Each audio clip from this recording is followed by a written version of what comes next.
In the late 1700s, most people worked in the fields, on land they did not own. Those who owned the land, called aristocrats, lived refined lives in elegant manor houses. Servants raised their children and did their housework.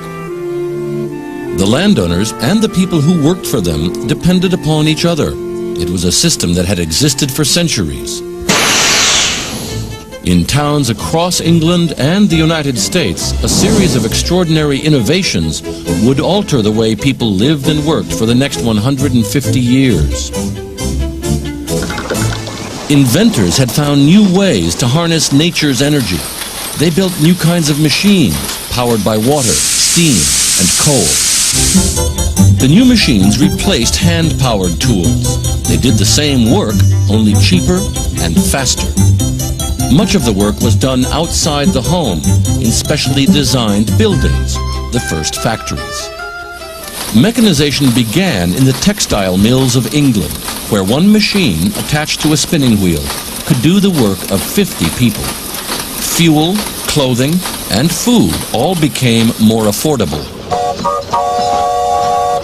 With the development of locomotives and steamboats, manufactured goods could now be sold halfway around the world.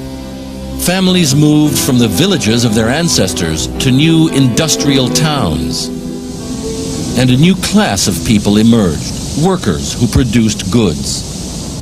Industrialists, the people who owned the factories, employed hundreds, sometimes thousands of people. And they made enormous profits in their industrial centers. But while the Industrial Revolution brought wealth to some and jobs for others, it came with a price tag. Pollution from coal-powered factories turned the cities black.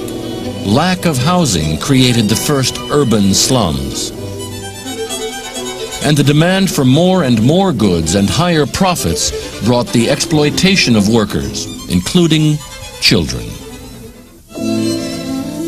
Some of the worst conditions were seen in the textile mills of New England.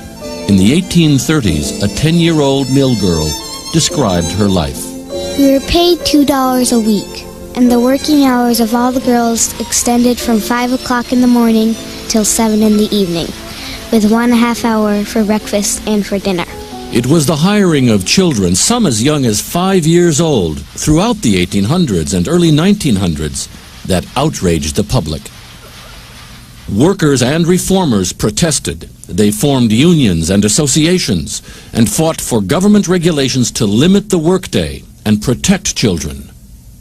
These laws helped address many of the abuses brought on by the Industrial Revolution. Today, we are in the middle of another revolution, a technological revolution. We live in what's called the global village, because we can connect with people around the world as if they lived next door. And we can now work anytime and anywhere. We will have to wait and see where this new revolution leads.